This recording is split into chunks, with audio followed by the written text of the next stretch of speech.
Chapter 6, Thomas Little. The 727 jetliner taxied to an out-of-the-way runway near the cargo buildings at Kansas City International Airport and stopped near a waiting passenger bus and a white van parked on the concrete airstrip. Inside the airplane cabin, a U.S. Marshal called out the names of the federal prisoners who were supposed to disembark. Thomas Edgar Little stood up when he heard his name and shuffled toward the exit. At the bottom of the stairs, another marshal and 2 guards from Leavenworth were waiting. Little, one guard yelled. The pilot had not turned off the engines and the noise made it difficult to hear. Yeah, Little replied. One guard checked off his name on a list while the other frisked him and made certain that he had not. One guard checked off his name on a list while the other frisked him and made certain that he had not unlocked his handcuffs or somehow slipped out of the chains on his ankles. In there came the order, and Little fell in line behind another inmate whose name had been called before his and walked to the bus. He chose a window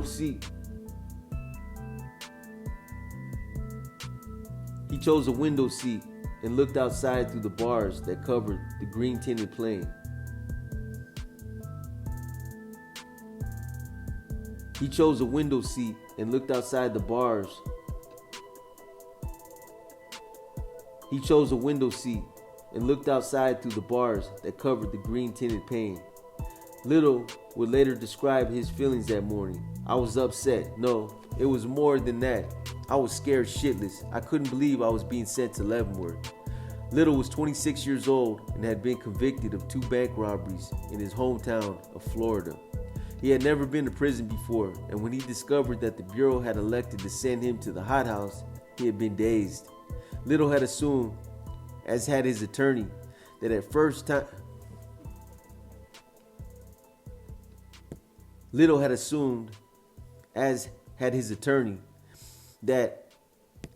time felon would be sent to a minimum security institution, probably one of the camps. They were wrong. When the last Leavenworth prisoner was finally off the federal marshal's jet and inside the bus, the white van that Little had seen parked nearby pulled forward and preceded the bus off the airstrip. When the last Leavenworth prisoner was finally off the federal marshal's jet and inside the bus, the white van that Little had seen parked nearby pulled forward and preceded the bus off the airstrip. It was a chase car. The armed guards inside it were responsible for protecting the bus from attack. Besides the 20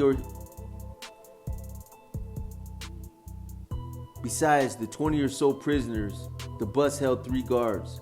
One sat in a metal cage at the rear of the bus with a pump shotgun cradled in his lap. Another stood with a shotgun at the front of the bus outside a wire mesh screen that enclosed the convicts. The third guard, who wore a pistol, drove the bus. As Little watched, the 727 taxied down the runway. Every day, the marshal's plane flew across country, picking up and discharging prisoners at key cities. The hothouse guards jokingly called it Convict Airlines. Hey, white boy, a black man sitting in the seat across from Little whispered. They're gonna love your ass in prison. He laughed. Little ignored him.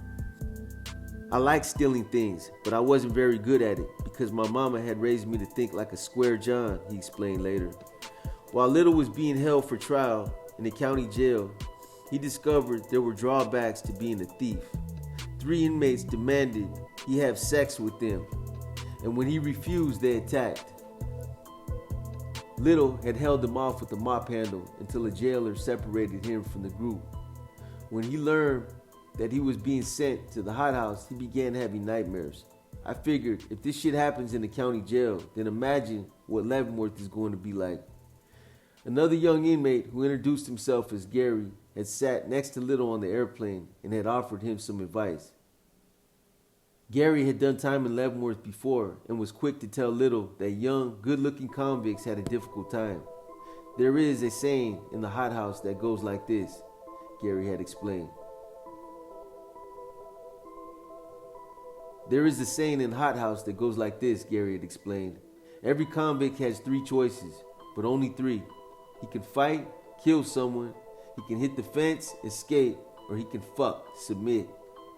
You're gonna need someone to show you around, Gary said. Ask for Carl Boyles. No one fucks with him. How? Little asked. Could he be... How? Little asked. Could he find Boyles? Gary had laughed. Don't worry, Carl will find you, he said. When the bus stopped outside the prison's front entrance, a guard yelled, "Everybody out." The guards from the chase car had already formed a gauntlet on each side of the stone steps. The inmates hustled off the bus and climbed the steps, single file. They were directed through the rotunda and downstairs, where they were ordered to strip and stand next to each other in line. "Run your fingers briskly through your hair," the lieutenant yelled. "Open your mouth, stick out your tongue." A guard walked along the row of naked men, peering into each gaping mouth. "Lift up your dick and balls." The inmates complied, and the same guard looked to see if they were concealing anything. "Turn around, bend over, and spread your cheeks." Little would learn later that this vast order was done simply to humiliate inmates, although bureau officials would argue differently. The most common spot for prisoners to hide keys, drugs, and even hacksaw blades was inside metal cigarette tubes called butt plugs inserted in the rectum. But the only way a guard could tell if an inmate had something hidden there was by conducting what the bureau referred to technically as a digital examination. Convicts called it a finger wave. There was no way for a guard to look at a man's anus and learn anything other than whether he had hemorrhoids. Oh, shit. Shut up. There was no way for a guard to look at a man's anus and learn anything other than whether the man had hemorrhoids. But the Bureau still insisted on performing the visual check. Satisfied that the fish were not hiding anything, the guards issued them a set of clothing and took one by one to have their prison mugshots made and fingerprints taken. Finally, each one was taken to a cell. By this time, it was late afternoon, and Little tried to rest but couldn't. "All I wanted to do was get a piece of pipe and crawl into some corner," he said later. "I wanted to be left alone." The next morning, a short, muscular convict in his late 40s paused outside Little's cell. His brown hair was curly military short, revealing a scalp freckled by the sun. "I don't care how nice they are. Don't take nothing from anybody, because you don't know the man's intent. You don't know whether he is a good person or not. Any man can walk up to you and tell you anything. You might be impressed by the way he looks. He might be a weightlifter. He might be clean and neat. He might have books under his arms, but you don't know his real intent." Then Boyles gave a warning about himself. "I'm like every other asshole here," he said. "You don't know me any better than anyone else, but I work out in the East Yard with flowers.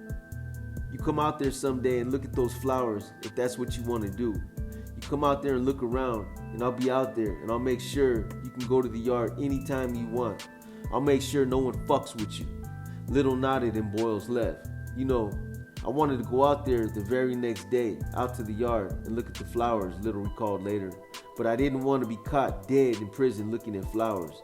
There was no fucking way that I was going near him and flowers, because you think, oh, flowers, there's the pretty boy looking at the flowers." The next morning, Boyle stepped outside Little's cell again. "You okay? Need anything?" "I'm okay," Little's responded. "Thanks." Boyles left. "I was scared to leave my cell," Little's recalled. "I was scared to leave my cell," Little recalled. Guys were coming by actually friendly. Guys were coming by acting friendly, offering to do things for me, bring me stuff from commissary. Guys were coming by acting friendly, offering to do things for me, bring me stuff from commissary. It was just like Carl had said it would be. I was ready to snap. The next morning when Boyle stopped by, Littles asked if he could talk. Boyle suggested that they take a walk, and he boldly let Little pass the guards in the first.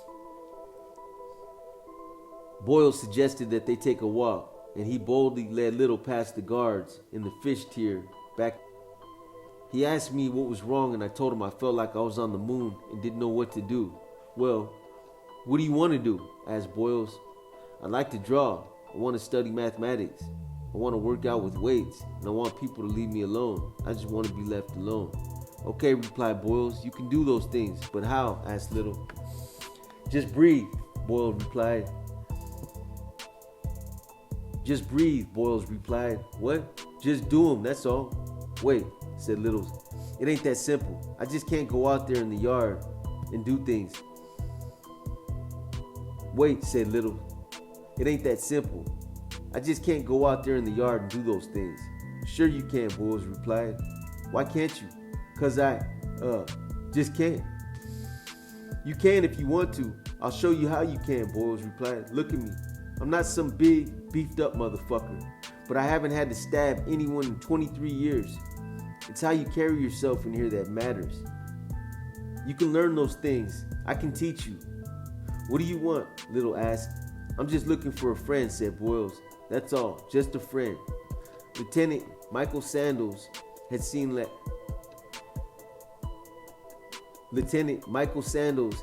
Little go into Boyle's cell.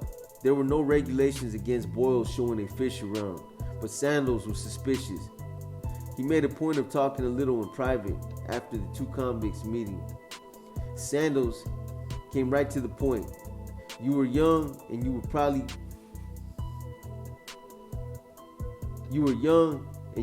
would get a lot of sexual pressure. Do you know what Carl is about?